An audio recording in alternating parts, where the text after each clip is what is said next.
but she was the weakest person on the whole list. But she's got the fake news. They're all fake, and they're behind her. Nobody knows why. I'm sure they don't know why. They do it out of habit. They do it because there's no reason why anybody would be behind her. She's not qualified. She'll do a horrible job. She'll be the worst president. She'll be worse than Joe, which is hard to believe. The happiest president right now is Jimmy Carter because his administration was brilliant compared to the one we have right now. And it's a very nice thing. He's an old guy, but he's the happiest guy in the world because he was brilliant by comparison to these people. They are the worst ever. In the back that are here, working here, they said this one is far stronger than number one or number two, and they were good. But this is much, and you know, the reason I don't think I've changed. I don't think I've changed at all. I think what has changed is you've got something to compare it to.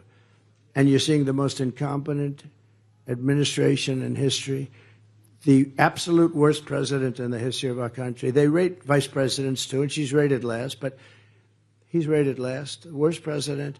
Jimmy Carter is the happiest man because Jimmy Carter is considered a brilliant president by comparison. I mean, Jimmy Carter didn't let 21 million people come into our country without checks, without balance, without anything, from parts unknown, from parts of the world that nobody ever even knew existed. And some of them are rough. And we'll talk about that too.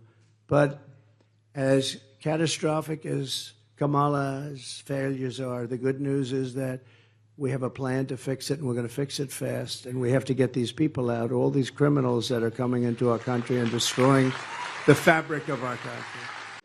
And we have so much. So he's putting them back to health. Such a great move to do. They were ready to give up. We could have let the people go back into Venezuela.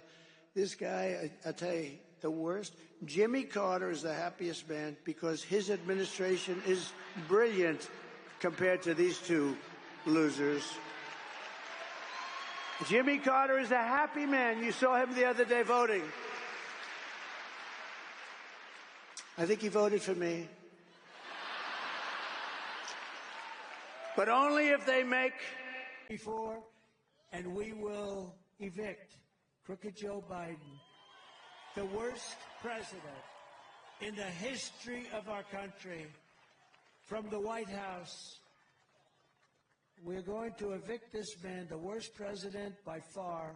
Jimmy Connors is good. These are also happy. Jimmy is a very happy man, both of them, because you know what? They want him out. Jimmy Carter had a bad reputation. Right now, he is considered a totally brilliant president by comparison. Right now, he is a totally brilliant president by comparison to Joe Biden. Joe Biden's the worst in history. We have to get him out. We will not have a country left. If we have to go through years of this, even 5 months left, it's too much. It's a real possibility that they can't handle it. The great silent majority is rising like never before, and under our leadership,